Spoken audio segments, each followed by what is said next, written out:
पुरी के रथ यात्रा में 6 रथों का इस्तेमाल होता था। आइए जानते हैं एक ऐसी कहानी जिसमें एक महिला ने पुरी के रथ यात्रा को हमेशा के लिए बदल दिया। हजारों साल पहले पुरी के ग्रैंड रोड के बीच से बहती थी मालिनी नदी। यह नदी शहर को 2 हिस्सों में बांट देती थी। तो कैसे संभव थी रथ यात्रा? रथ यात्रा के समय बनाए जाते थे 6 रथ। 3 रथ नदी के इस पार, 3 उस पार और 3 विशाल नाव का निर्माण किया जाता था। और जब रथ नदी के तट पर पहुंचते थे तब कुछ बहुत ही खास होता था। चतुर्धा मूर्ति को रथ से उतारकर नाव में बिठाया जाता था और इस तरह यह नदी पार की जाती थी। इस पूरी प्रक्रिया में काफी संसाधनों का इस्तेमाल हो जाता था, लेकिन जल्द ही सब कुछ बदलने वाला था।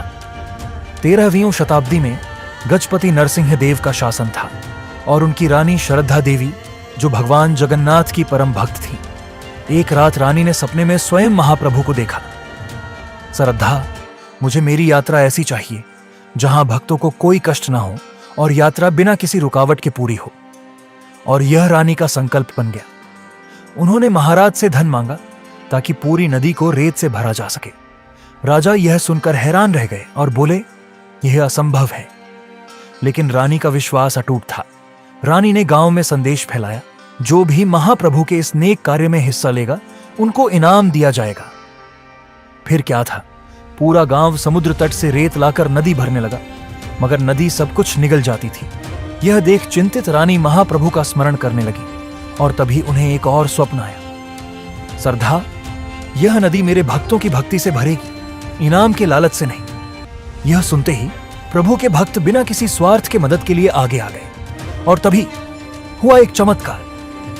सदियों से बहती आ रही वह नदी धीरे धीरे रेत से भरने लगी। राजा यह देखकर हैरान रह गए और उस जगह का नाम रखा श्रद्धा बाली। श्रद्धा मतलब श्रद्धा और बाली मतलब रेत। और तब से रथ यात्रा हमेशा के लिए बदल गई। आज 900 साल बाद भी श्रद्धा बाली एक पवित्र स्थान है। यहीं रुकते हैं तीनों रथ। यहाँ की रेत को कहते हैं वज्रधूलि यानी पवित्र धूल। और सबसे खास बात, 2018 में IIT खड़गपुर के वैज्ञानिकों ने सैटेलाइट इमेजरी और ग्राउंड रडार से ढूंढ निकाली एक 128 मीटर चौड़ी जमीन के नीचे दबी नदी। यह कहानी कोई दंतकथा नहीं थी, यह प्रभु की भक्ति का ठोस प्रमाण था। श्रद्धा बाली सिखाती है, अगर कोई भी काम बिना स्वार्थ के और श्रद्धा पूर्वक करो तो हर काम में सफलता संभव है। और क्या आप जानना चाहते हैं पुरी के रथ निर्माण की पूरी कहानी? देखिए नंदी घोष, लिंक मेरे बायो में है।